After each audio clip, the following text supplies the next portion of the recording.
Your soulmate is preparing to return to your life, but there's a problem. Something has been quietly taking shape behind a door you thought had closed for good, and tonight, the person on the other side is finally reaching for the handle.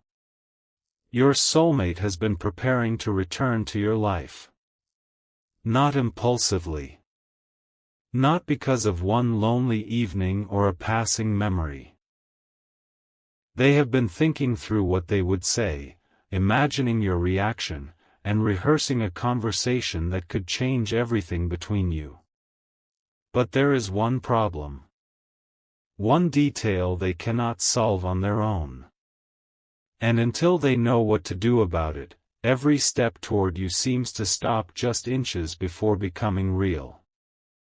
Picture them sitting somewhere familiar, their phone resting face up beside them. Your name is there. They have looked at it more times than they would ever admit.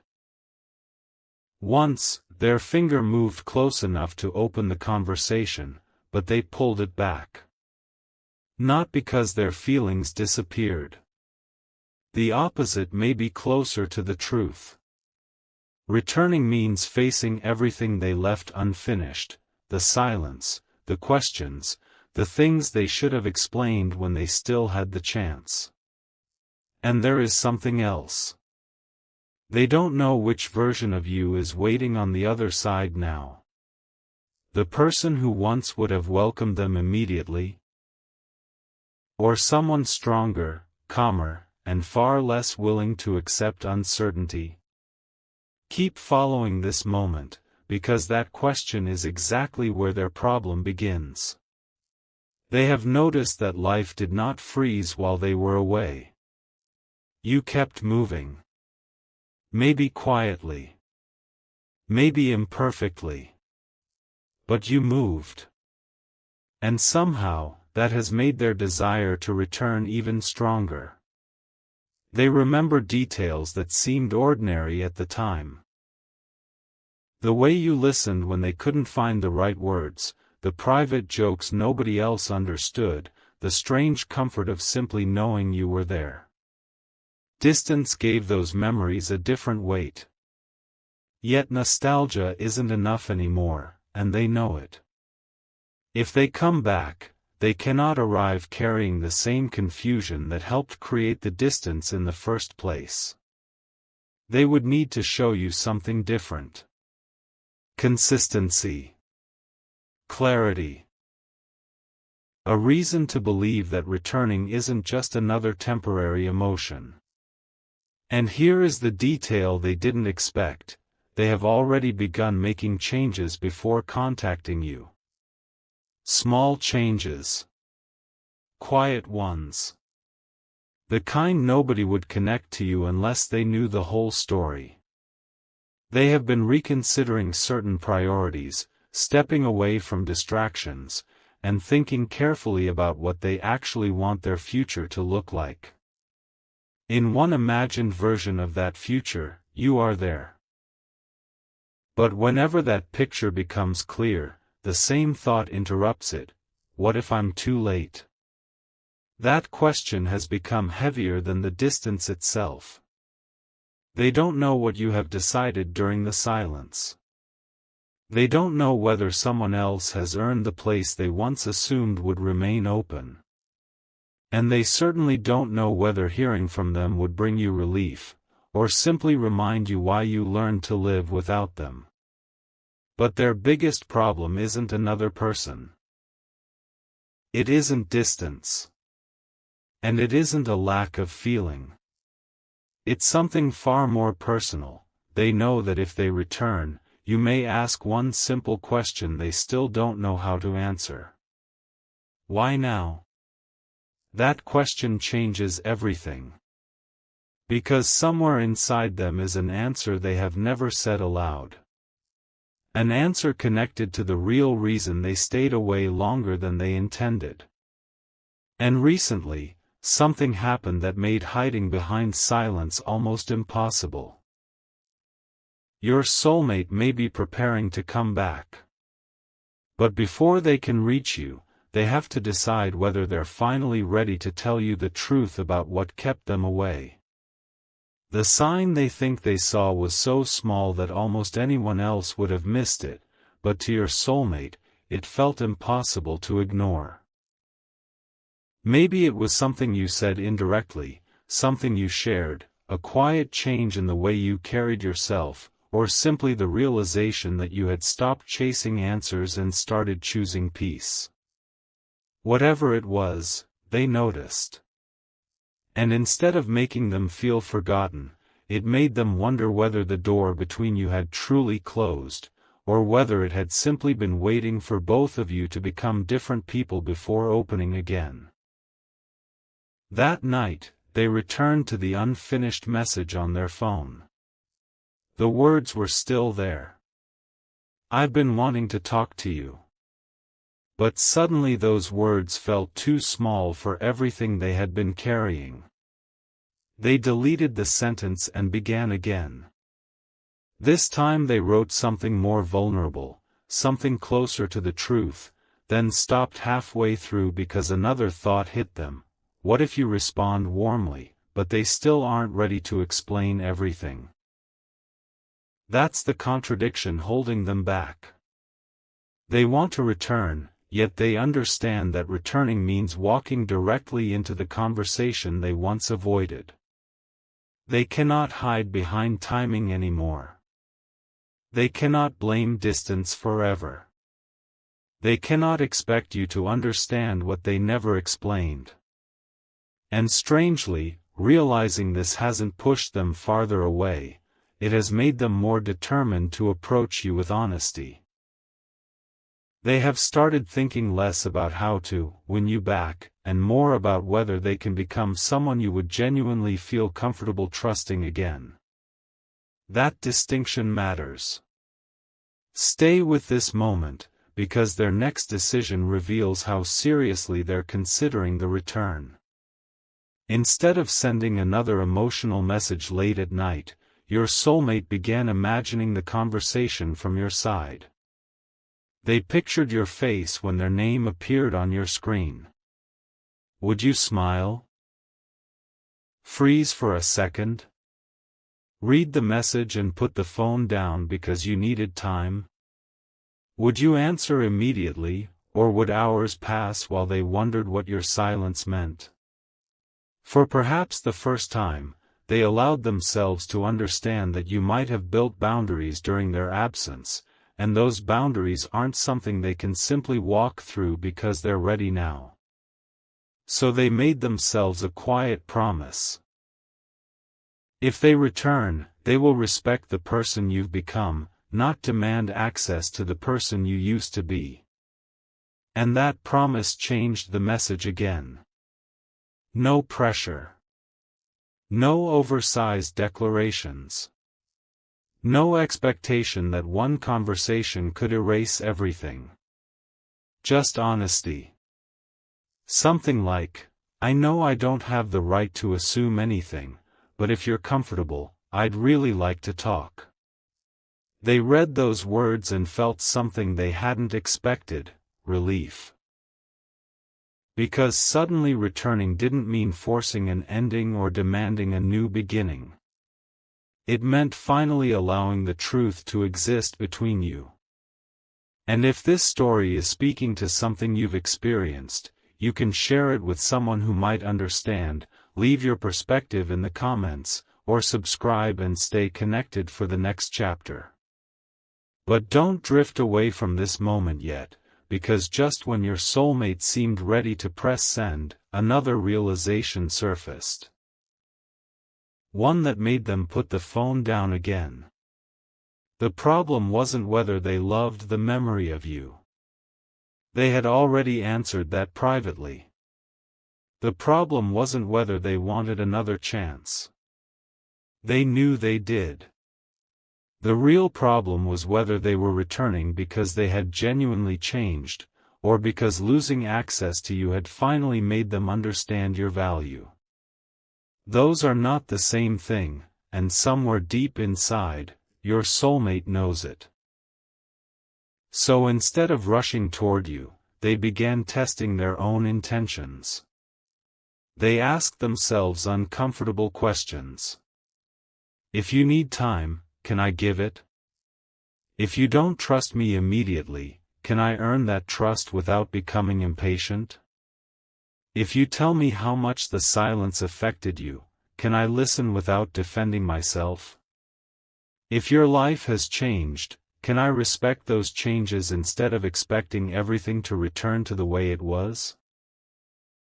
Each question stripped away another layer of fantasy until only something real remained. They don't simply want the old relationship back. They want the possibility of creating something healthier than what existed before. And that is why their return has been taking longer than you might imagine. They aren't only preparing a message, they're preparing themselves for whatever answer follows it. Yet there is one thing they still haven't considered. Something happening on your side of this story that could completely change the timing. Because while they've been wondering whether you would ever welcome a conversation, you may have unknowingly given them more than one sign. And the second sign, the one they noticed only recently, was so specific that they began wondering whether you had been thinking about them too. The second sign arrived when your soulmate had almost convinced themselves to wait a little longer, and strangely, it wasn't anything dramatic. It was the kind of detail that could have meant absolutely nothing to everyone else, yet because they knew you so well, it landed differently. Perhaps they noticed you revisiting something connected to a memory you once shared, heard through a mutual connection that you had mentioned an old moment without bitterness, or simply saw evidence that you had reached a place where the past no longer controlled your emotions.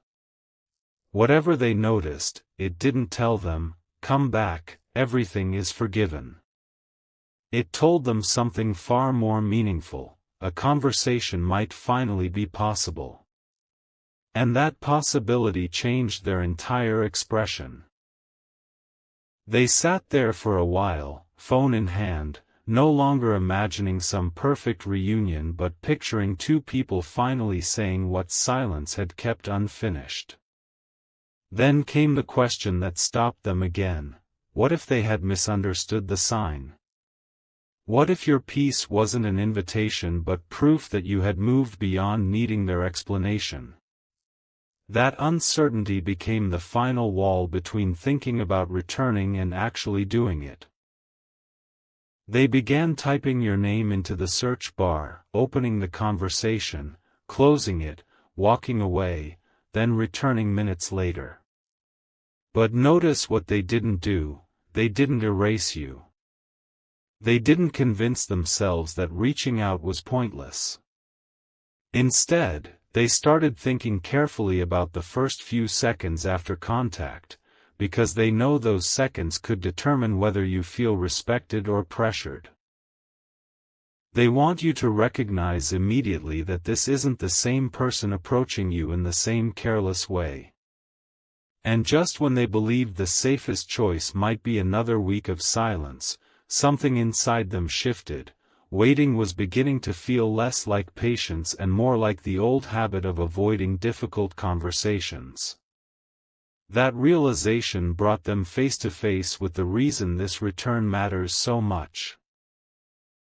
Your soulmate has been remembering the exact period when the distance first began, not simply what happened, but what they failed to say while it was happening. There were moments when you probably sensed something had changed before they admitted it. Shorter conversations. Longer pauses. Feelings hidden behind ordinary words. Perhaps you wondered whether you had done something wrong, while they were privately struggling with decisions they didn't know how to explain. Looking back, they can finally see how confusing that must have been from your side. And this is where their preparation has become deeper than writing a message. They have been mentally returning to those moments and asking what honesty would have looked like then. Instead of disappearing emotionally, they could have said, "I'm overwhelmed, but I don't want you to mistake that for not caring." Instead of expecting you to interpret their silence correctly, they could have trusted you with the truth. That understanding has become impossible for them to ignore. But there's another layer you haven't seen yet. They have also realized that coming back cannot be about convincing you that they were secretly right all along. They don't want the first conversation to become a courtroom where every old moment needs a defense. They want to listen. They want to understand what you experienced when they weren't there to explain themselves. And most importantly, they are beginning to accept that your answer might not arrive immediately. That used to frighten them. Now they are preparing for it. Because if their intentions are genuine, they know patience cannot disappear the moment you hesitate. That is the difference they hope you'll notice before anything else. Then, very recently, they made one decision that turned all this preparation into something much more real. They chose a moment when they intend to reach out. Not an exact dramatic hour circled on a calendar, but a clear window in their mind when they know they won't be distracted, emotional, or tempted to hide behind rushed words. They want to contact you when they can stay present for whatever happens afterward.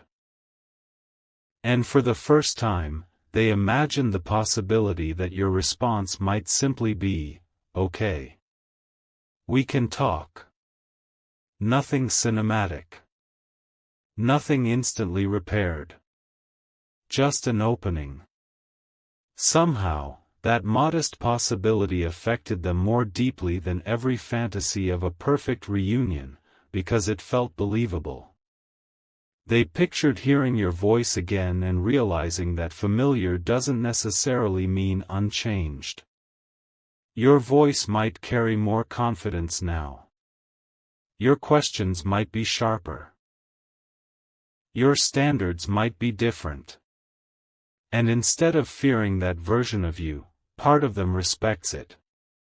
They know that if they return, they will meet the person you became while they were gone, not the person they left behind. But here's the unexpected turn: before they reach out, they feel there is one last thing they need to settle in their own life. One unfinished responsibility that has nothing to do with another romance and everything to do with proving to themselves that they won't bring old uncertainty back into your world. They have already started dealing with it quietly. And once it's resolved, there may be nothing left between them and that message except the courage to press send. Because the problem delaying their return is getting smaller now. And what they are preparing to tell you when the conversation finally happens is much bigger than, "I missed you." That unfinished responsibility finally reached the point where your soulmate could no longer postpone dealing with it, and what happened afterward changed the way they imagined returning to you. It wasn't another relationship standing between you. It wasn't some mysterious person trying to keep you apart. It was a piece of their own life they had allowed to remain uncertain for too long, a commitment, decision, or personal situation that needed a clear ending before they could approach you without bringing confusion through the door. They knew that contacting you while everything was still unsettled would be unfair. So they handled it quietly. No announcement. No attempt to make sure you heard about it. They simply made the decision they had been avoiding and accepted the consequences that came with it. And afterward, when the noise was gone and there was nothing left to use as an excuse, they found themselves alone with the truth. They were finally free to contact you, and suddenly that freedom felt more intimidating than all the obstacles that had come before it. Because now there was nowhere left to hide. They picked up their phone. Your conversation was still there. The unfinished draft waited exactly where they had left it, but this time they didn't immediately begin editing every sentence. They stared at your name and remembered something unexpectedly simple: the sound of your laugh during an ordinary conversation when neither of you knew those ordinary moments would someday become memories. That was when they understood what they wanted from this return. Not a dramatic rescue of the past. Not an instant promise about forever. They wanted one honest opportunity to meet you again as the people you are now.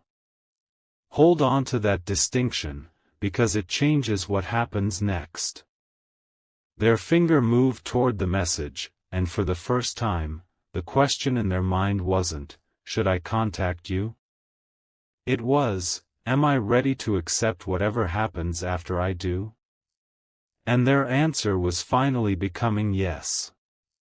They imagined every realistic possibility instead of only the one they wanted. You might respond quickly. You might take hours. You might need several days before deciding whether a conversation feels right.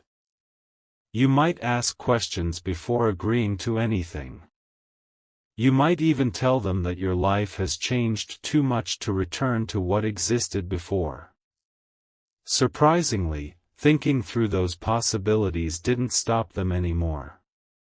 It clarified something important: if they truly care about returning in a healthier way, then your choice has to matter as much as theirs. So they rewrote the message one final time, removing anything that sounded like pressure and keeping only what was necessary. An acknowledgement of the distance. An admission that there were things they should have communicated differently. A simple request to talk if, and only if, you felt comfortable doing so. Then they added one sentence they had avoided from every earlier draft because it exposed exactly how vulnerable they felt: "I don't expect you to trust my words immediately. I'd rather let my actions explain what has changed." They read it slowly. No exaggeration. No promises they couldn't guarantee. Just an opening. If you've stayed with this story this far, you can share it with someone who appreciates these emotional journeys. Leave your perspective in the comments, and subscribe if you'd like to stay connected with future stories. Because there is still one detail hiding beneath this return, and it may matter more than the message itself. Your soulmate has realized that they don't only owe you an explanation for why they disappeared emotionally. There is something they never told you about the moment they first understood they were losing you, and they have carried that memory through every day of the distance. It happened during an ordinary moment, which is probably why it stayed with them so strongly. There was no dramatic goodbye, no perfect final scene, just a subtle change they noticed in you. You stopped asking the same questions. You stopped reaching for reassurance.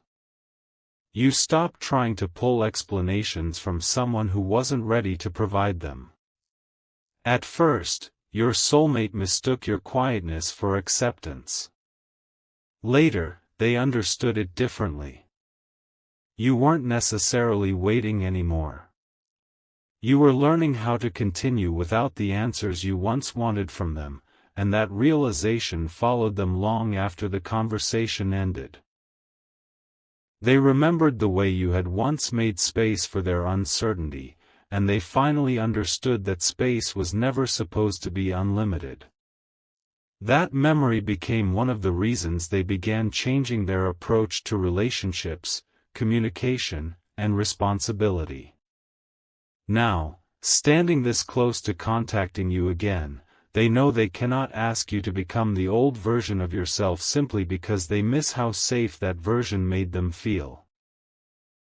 If you allow them back into your world at all, they will have to learn the boundaries of the person standing there today. And then came the moment they had been preparing for. They opened your conversation. They placed both hands around the phone as if stopping themselves from retreating. They read the message from beginning to end without changing another word. Their thumb hovered over the screen, but before touching send, they added one final sentence. A sentence they had never planned to write. A sentence that revealed